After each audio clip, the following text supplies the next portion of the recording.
There are two ways to instantly shut down the grill and turn off all main burners. The first way is using the touchscreen. To shut down the grill, press and hold the red stop button on the touchscreen for 2 seconds.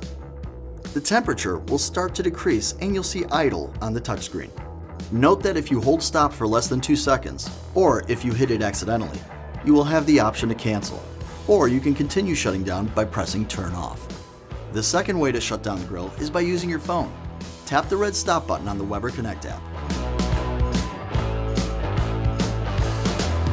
There are two ways to turn off individual burners on the grill. The first way is using the burner control buttons. Press the down arrow on each button until the LED lights are no longer lit. As a shortcut, you can press and hold the down arrow to turn off the burner. To shut off individual burners using the grill touchscreen, tap the temperature tile here. Select Manual. Slide or tap the heat bar to off to turn off the desired burners. Tap the red button to confirm.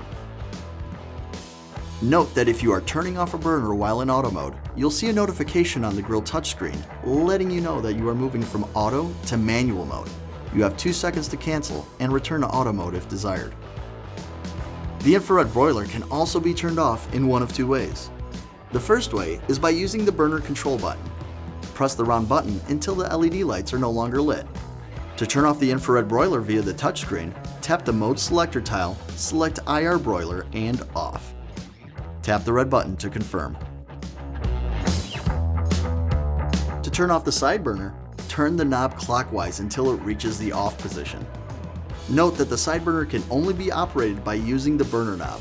It's not controllable via touchscreen or phone. For more information, check out our other videos in this how-to series, visit Weber.com or contact Consumer Care.